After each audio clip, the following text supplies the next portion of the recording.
கல்யாண வீட்டு உருளைக்கிழங்கு மசாலா என்னோட மோஸ்ட் ஃபேவரட். சாம்பார் ரசம் சாதம் கூட சூப்பர் காம்பினேஷனா இருக்கும். வீட்லயே எப்படி ரெடி பண்ணலாம்னு பார்க்கலாம். அதுக்கு ஒரு பேன்ல 3 டேபிள் ஸ்பூன் எண்ணெய், 1/2 டீஸ்பூன் சோம்பு, பொடியா கட் பண்ண ஒரு 15 பல் பூண்டு, கொஞ்சமா கறிவேப்பிலை சேர்த்துட்டு நல்லா வதக்கி விட்டுக்கோங்க. இது கூடவே பொடியா கட் பண்ண ஒரு பெரிய வெங்காயம், 2-3 பச்சை மிளகாய் சேர்த்துட்டு நல்லா வதக்கி விட்டுக்கலாம். அடுத்து பொடியா கட் பண்ண ஒரு மீடியம் சைஸ் தக்காளி, 1/4 டீஸ்பூன் மஞ்சள் தூள், தேவையான உப்பு சேர்த்துட்டு நல்லா வதக்கி விட்டுக்கோங்க. காரத்துக்கு 1 ஸ்பூன் குழம்பு மிளகாய் தூள், 1/2 ஸ்பூன் தனி மிளகாய் தூள், 1/4 டீஸ்பூன் கரம் மசாலா சேர்த்துட்டு நல்லா வதக்கி விட்டுக்கோங்க.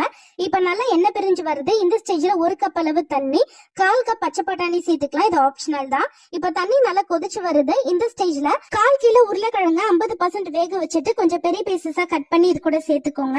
மசாலா கூட நல்லா கலந்து விட்டுட்டு மீடியம் ஃபிளேம்ல ஒரு 10 நிமிஷத்துக்கு இது நல்லா வெந்து வரட்டும். இப்ப உருளைக்கிழங்கு நல்லா வெந்து தண்ணி நல்லா திக்காயிடுச்சு. லாஸ்டா பொடியை கட் பண்ண கொத்தமல்லி சேர்த்து கலந்துட்டீங்கன்னா டேஸ்டியான உருளைக்கிழங்கு வறுவல் ரெடி. கண்டிப்பா ட்ரை பண்ணி